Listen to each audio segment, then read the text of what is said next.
Hello，大家好。你们知道我人生第一部美剧是哪一部吗？是《成长的烦恼》，英文呢叫《Growing Pain》。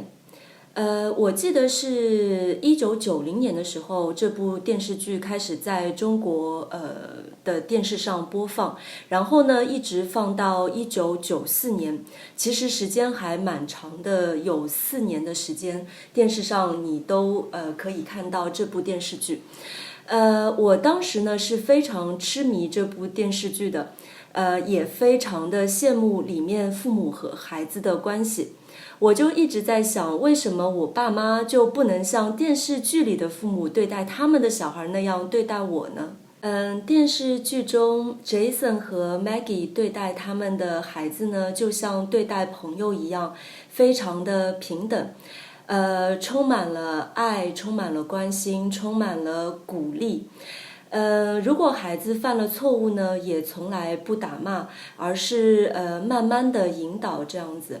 但是在中国呢，比如说像我父母这一辈，或者是更早，他们奉行的教育孩子的方式呢，就是棍棒底下出孝子。这是中国的一句老话了。什么意思呢？你们看这张图就明白了。很多中国的父母认为，对于孩子呢，只有严加管教，他们才能变得孝顺。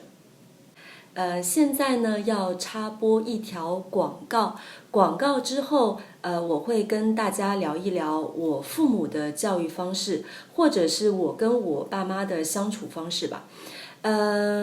就是如果呢你在寻找中级的听力材料，或者你想学习地道的中文表达方式，要记得订阅我的频道，谢谢你们。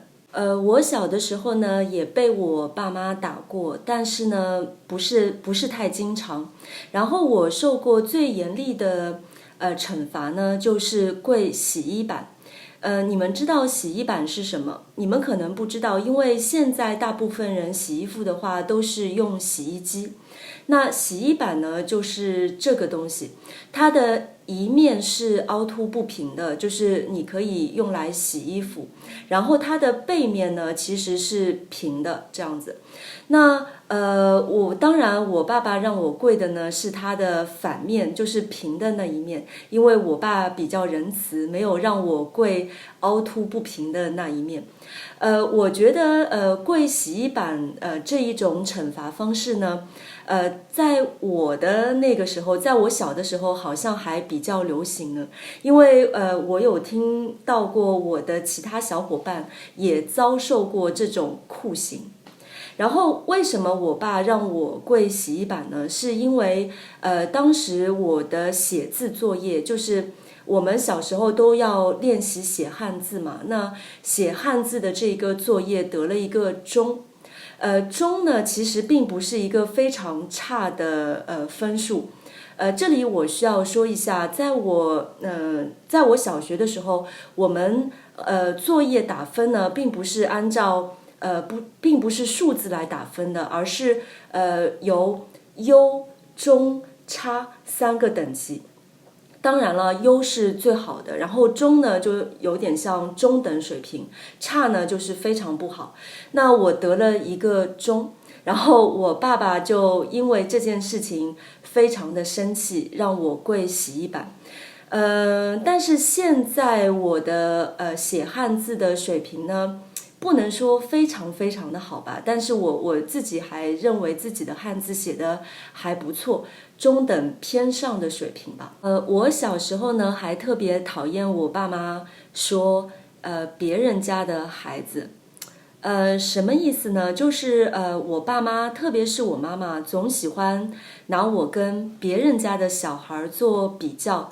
就比如说，她总喜欢说你看别人家的小孩考试考100分，你怎么才考99呢？或者等我大一点，然后自己买衣服了，然后我妈就会说，你看别人家的孩子买衣服总是买的比较有品味，你怎么总是穿的黑漆漆的呢？不拉不拉不拉，就是总是拿我跟别人家的孩子做比较这样子。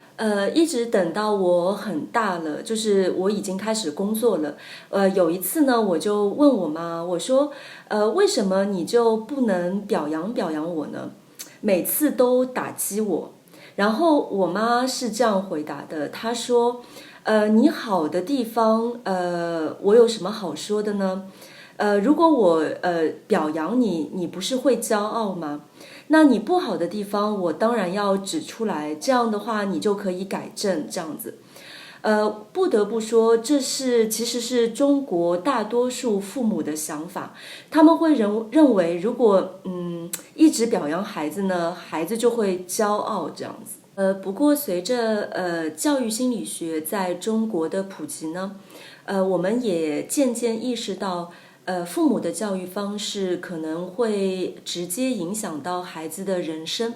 那如果父母经常责骂或者是贬低孩子，那会导致孩子呢，就是不太自信，甚至说是自卑。在教育的过程当中，适当的鼓励和赞美是非常重要的。在这里呢，我可以跟大家分享一个小故事。何江是一个哈佛大学的博士毕业生，他是一个中国人啦。然后呢，他是第一个被哈佛大学邀请，在毕业典礼上演讲的来自中国大陆的学生。他曾经提到说，让他一直保持学习兴趣的呢，其实是他的母亲。他的母亲是一个非常普通而且不识字的农村妇女，但是呢，正是他的母亲给了他非常多的鼓励和赞美吧。而且呢，他的母亲总是在他的父亲就是批评他学习不好的时候呢，走过来，然后安慰他和鼓励他。母亲的鼓励呢，一直潜移默化地影响着何江，就像他自己说的那样，我在母亲那里总是能够找到自信。可见父母的肯定呢，是一个孩子最大的底气吧。